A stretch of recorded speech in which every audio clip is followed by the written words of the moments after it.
मुलांचं आणि मुलींचं जे हॉस्टेल आहे ही बिल्डिंग मुळात इतकी जुनी आहे.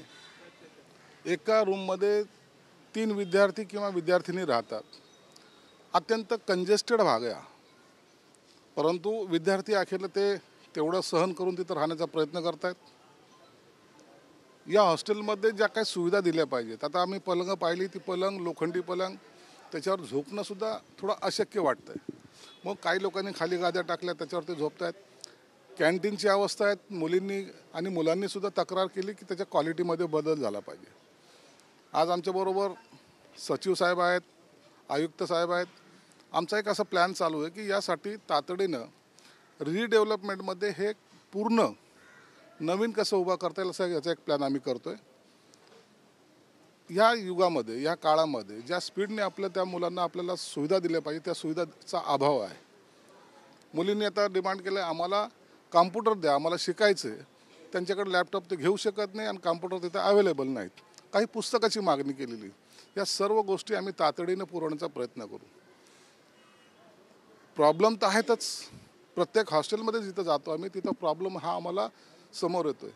आणि ॲटलिस्ट चांगलं वातावरण, जे हेल्दी वातावरण ज्याला म्हणतो ना, ती एक रूम 200 स्क्वेअर फीटची तरी असली पाहिजे, हे आमचा मानस आहे.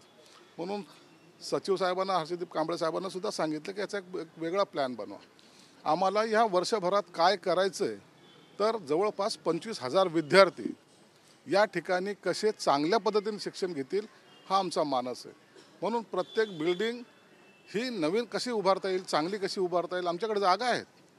आमच्याकडे ह्या सगळ्या जर रिडेव्हलपमेंटमध्ये गेल्या तर जवळपास 1.5 वर्षामध्ये चांगलं स्ट्रक्चर उभं राहू शकतं. इथं गार्ड्स बरोबर नाहीत, डस्टबिन बाहेर जी ठेवलेली त्याच्यावर कवर नाही, वर जर मुलींच्या रूममध्ये काही ठिकाणी तर उंदरं येत आहेत. म्हणून ह्या सगळ्यात ज्या प्रॉब्लेम्स आहेत हे आम्ही आज पाहिलेत. निश्चित त्याच्यावर एक चांगला उपाय किंवा त्यांना चांगला सुविधा देण्याचा आमचा हे प्रयत्न राहील.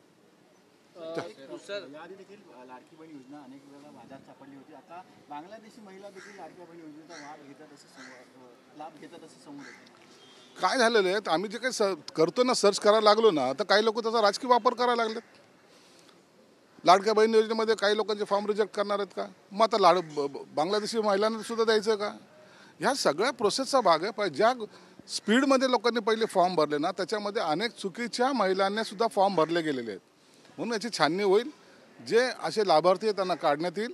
परंतु जे मूळ ज्यांचा आमचा उद्देश, जो मूळ उद्देश होता की सर्वसामान्य महिलांना त्याचा लाभ मिळावा, ते लाभ देण्याचा प्रयत्न आमचा राहणार आहे. त्यांचा कुठेही फॉर्म रिजेक्ट होणार नाही.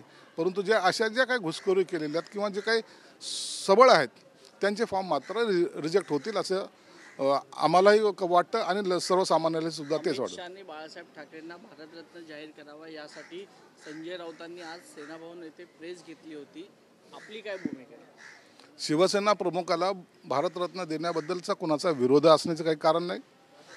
परंतु अचानक झोपेतून उठून एखादी घोषणा करणं हे योग्य नाही. सरकारमध्ये असताना आपण ह्या सगळ्या गोष्टी करू शकलो असतो, फॉलोअप घेऊ शकलो असतो.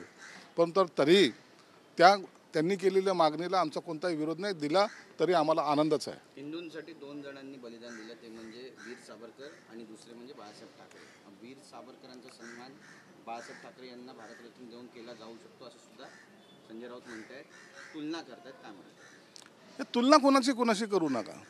प्रत्येक क्षेत्रामध्ये सगळ्यांचं काम वेगळं आहे. सावरकरांची भूमिका जी वेगळी होती, बाबासाहेब आंबेडकरांची भूमिका वेगळी होती, बाळासाहेब ठाकरे साहेबांची भूमिका ही वेगळी होती.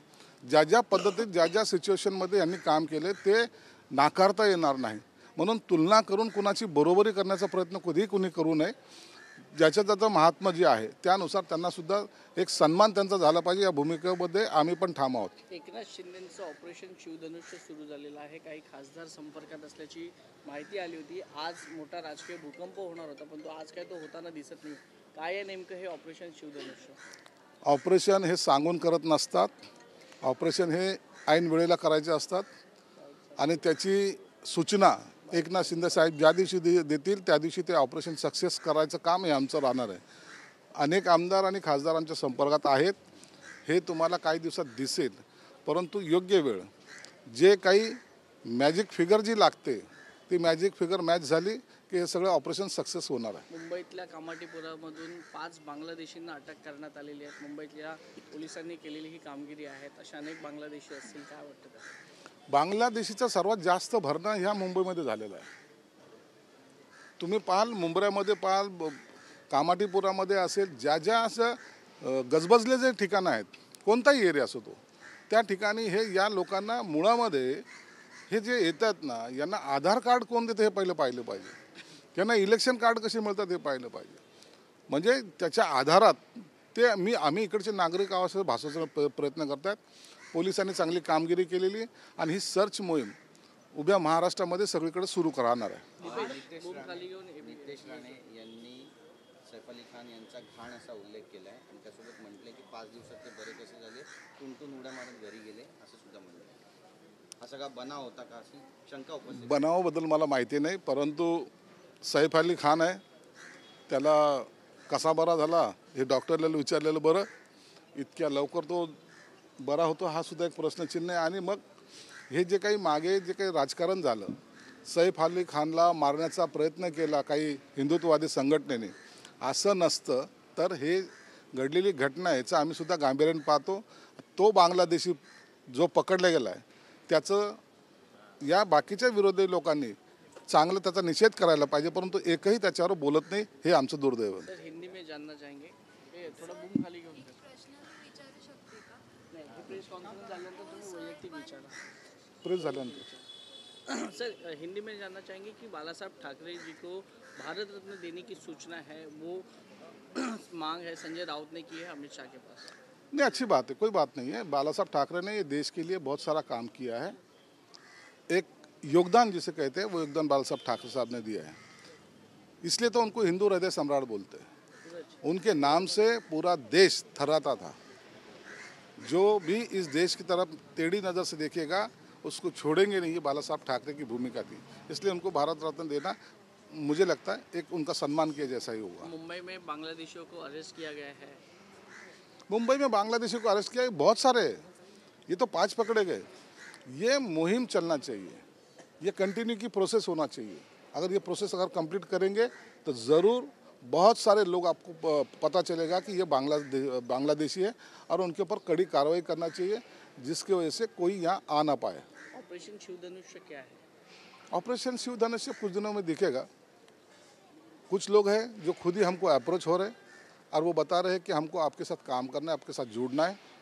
उबाटा के है, कोई कांग्रेस के है, तो जो आना चाहते हैं शिंदे साहब जब भी उनको लगेगा उस दिन वो डिसीजन लेंगे और इनका सबका इनकमिंग हमारे पास होगा.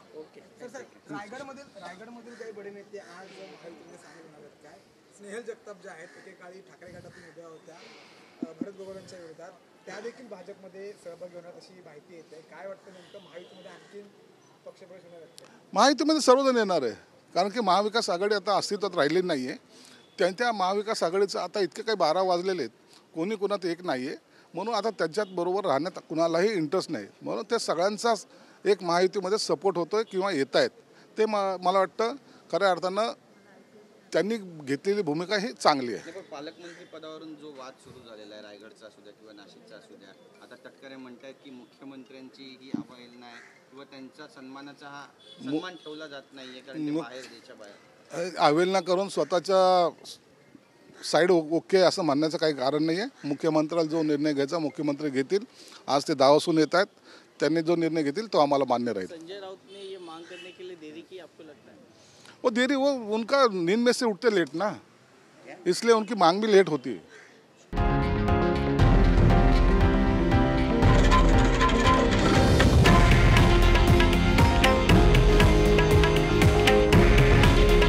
हे आहे देशातील नंबर 1 न्यूज नेटवर्क आणि आपण पाहत आहात TV9 मराठी.